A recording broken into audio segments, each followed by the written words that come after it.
ముఖ్యంగా ఏజెన్సీ ప్రాంతాలకి కీలకమైన నాయకులు వెళ్ళాలి అంటే చాలా జాగ్రత్తలు వహిస్తారు, ఆచితూచి అడుగులు వేస్తారు, వెళ్ళడానికే భయపడతారు.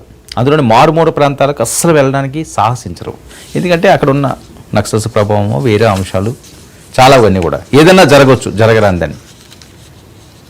ఎవరైనా ఏవైనా అఘాయిత్యానికి పాల్పడాలంటే అక్కడ టార్గెట్ ఈజీగా ఉంటుందని. కానీ ఈయన ఎప్పుడో ఇచ్చిన మాట, ఏజెన్సీ ప్రాంతాల్లో రోడ్లు నిర్మిస్తాము, వాళ్ళకి అన్ని సదుపాయాలు చేస్తామని.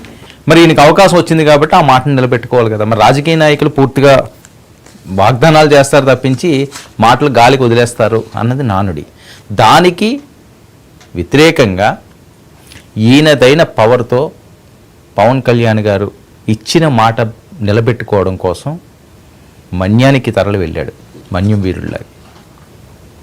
సో వెళ్ళారు, తను ఏం చేయాలనుకున్నారో చేశారు, ఇచ్చిన హామీలు నెరవేర్చారు. కానీ అంతా సజావుగా సాగింది, ప్రశాంతంగా ఉంది అనుకున్నారు. ఇప్పుడు ఒక భయంకరమైన విషయం వెలుగులోకి వచ్చింది.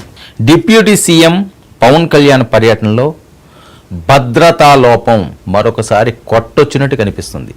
నిజంగా ఏం జరగలేదు, అందరూ ఊపిరి పీల్చుకున్నారు. ఒకవేళ ఏదైనా జరగరాంది జరిగితే, ఆయన మీద ఏమైనా అటాక్కి దిగితే పరిస్థితిని ఎవరన్నా అదుపు చేయగలరా? అల్లకల్లోలం అయిపోతుంది.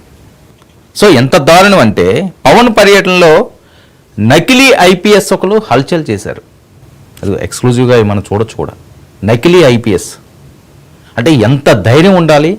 డిప్యూటీ సీఎం పర్యటనలో ఒక నకిలీ వెళ్ళి అతను హల్చల్ చేశాడు అంటే అసలు వినడానికే భయంగా ఉంది వాళ్ళందరికీ, ఫ్యాన్స్ అందరికీ కూడా. ఏంట్రా బాబు ఇదేంటి అని. ఎందుకంటే హైదరాబాద్లో అప్పట్లో కలకలాన్ని రేపింది. ఆయన ఇంటి దగ్గరే అర్ధరాత్రి వైపు రెక్కి నిర్వహించారు. అది పెద్ద ఎత్తున సంచలనం రేగింది. మొన్నటికి మొన్న మళ్ళీ సెక్యూరిటీ పరంగా పవన్ కళ్యాణ్ గారికి ఏదో జరుగుతుందని, మోడీ గారి దృష్టికి కూడా ఇది వెళ్ళింది అని, ఆయనకి జెడ్+ సెక్యూరిటీ ఇవ్వాలని డిమాండ్ చేస్తున్నారు జన సైనికులు, వీర మహిళలని.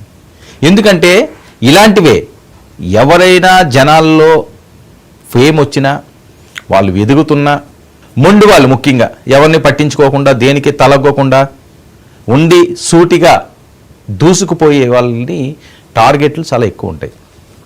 అందులో ముందు వరుసలో ఉండే ఆయన కొన్నిదెల పవన్ కళ్యాణ్. ఎందుకంటే ఆయన దేనికి బెండ్ అవ్వడు, దేనికి కాంప్రమైజ్ అవ్వడు, తను ఏదనుకుంటే అదే చేసుకుని ముందుకెళ్ళిపోతాడు. కాబట్టి దీన్ని అడ్వాంటేజ్గా తీసుకుని ఆయన గొంతు నొక్కాలని చాలామంది ప్రయత్నిస్తారు, మానసికంగా కానీ వేరే రకంగా కానీ.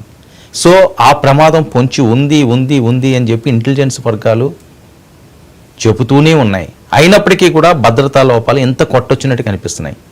మన్యం ప్రాంతంలో ఏముంటుందండి సెక్యూరిటీ? అప్పటికి ఎంతో కొంత సెక్యూరిటీ ఆయనకి చేశారు. కానీ ఈ ముసుగు, ఈ వేషంలో వచ్చినవారు ఐపీఎస్ వేషంలో వస్తే గమనించాలి కదా నాయకులు. డిప్యూటీ సీఎం పర్యటనని ఎంత కీలకమైన పర్యటన, ఆలస్యంగా వీళ్ళు గుర్తించడం. ఇది చూడండి, ఓకే అంతా ప్రశాంతంగా సాగినంత వరకు పర్వాలేదు, ఆలస్యంగా గుర్తించారు. ఈ నెల 20న పార్వతీపురం మన్యంలో పర్యటించిన పవన్ కళ్యాణ్ గారు ఐపీఎస్ అధికారినంటూ హడావిడి చేసిన సూర్యప్రకాష్. ఇది ఎవరంటే హడావిడి చేసింది ఎవరో ఒక సూర్యప్రకాష్ అన్న ఆయన, నేను ఐపీఎస్ ఆఫీసర్నని. అంటే ఎవరు ఐపీఎస్ ఆఫీసర్లో ఎవరు పోలీసు ముసుగులో వస్తున్నారో పోలీస్ శాఖకి తెలియలేదు. చాలా దారుణమైన విషయం ఇది, చాలా సీరియస్గా తీసుకోవాల్సిన విషయం ఇది. ఈరోజు మనం ఇలా మాట్లాడుకుంటున్నామంటే అక్కడ ఏం జరగలేదు కాబట్టి అధికారులు ఆలస్యంగా గుర్తించారు అని చాలా సింపుల్గా చెప్పేస్తున్నాం. వాడేమైనా వేరే ఆలోచనలతో వచ్చి వేరే రకంగా కానీ బిహేవ్ చేస్తే పరిస్థితి ఏంటండి? ఏజెన్సీ ప్రాంతాల నుంచి ఇక్కడికి అసలు ఇంకేం లేదు. ఇంకా గతంలోనే అక్కడ చాలా దాడులు జరిగినాయి. ఎమ్మెల్యేని, మాజీ ఎమ్మెల్యేని కూడా బహిరంగంగా పట్టపగలో చంపేసిన ఘటన. అలాంటి డేంజర్ ప్లేస్లోకి వెళ్ళాడు ఈయన. ఎంత జాగ్రత్తగా ఉండాల్సిన అవసరం ఉంది. ఇవన్నీ కూడా పాఠాలుగా నేర్చుకోవాల్సిన అవసరం ఉంది కదా. ఎక్కడ లోపం జరిగింది, ఎవరు అధికారులు ఎవరు, ఎందుకు గుర్తించలేకపోయారు? పోలీస్ వేషంలో వస్తే రాజమర్యాదలు చేస్తారా ఐపీఎస్ ఆఫీసర్ అని చెప్పుకుంటే?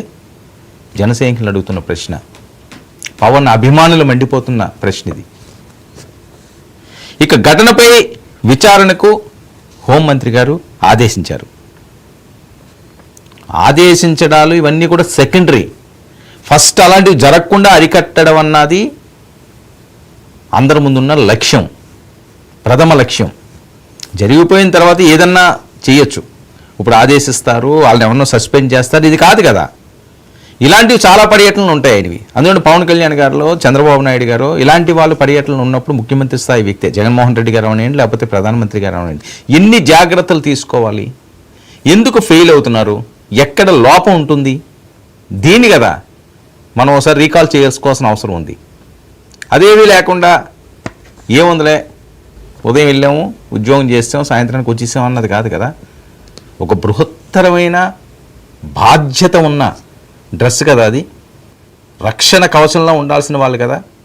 మరి ఆ రక్షణ కవచంలోనే ఒక ఫేక్ ఎంటర్ అయిపోయింది అంటే చాలా దారుణం. అసలు అది ఊహించడానికే చాలా భయంగా ఉంది జనరల్గా. ఏంటి ఎలా అయ్యింది అయితే అని. ఈ మధ్యకాలంలో లేదండి ఇలాంటివి. ఎందుకంటే తరచూ పవన్ కళ్యాణ్ గారి టార్గెట్ కానీ కొన్ని సంఘటనలు జరుగుతున్నాయి. చాలా కీలకంగా ఆలోచించవలసిన విషయం కూడా ఇది. ఇది నార్మల్గా అవ్వట్లేదు. ఇది పవన్ కళ్యాణ్ గారి టార్గెట్గానే జరుగుతున్నవి. ఎన్నికల ముందు జరిగినా, ఎన్నికల తర్వాత జరిగినా, డిప్యూటీ సీఎం స్థాయిలో జరిగినా. ఎందుకంటే ఈయన కొన్ని మాఫియాలతో పెట్టుకున్నారు. ఇది కూడా చాలా ఎక్కువగా వినిపిస్తున్నది గత కొన్ని రోజులుగా. కాకినాడ రైస్ అనే అంశానికి చాలా మూలాలు ఇందులో ముడిపడి ఉన్నాయి. విదేశీ హస్తాలు కూడా ఇందులో ముడిపడి ఉన్నాయి. వేలాది కోట్ల రూపాయలతోటి లావాదేవీలున్న ఓ పెద్ద మాఫియా. అందులో ఈయనెళ్ళి ఏలు దూర్చాడు. దేనికన్నా తెగించేవాళ్ళు. ఏం సినిమాలాగే జరుగుతుంది ఈ కథ. అదేదో మూవీ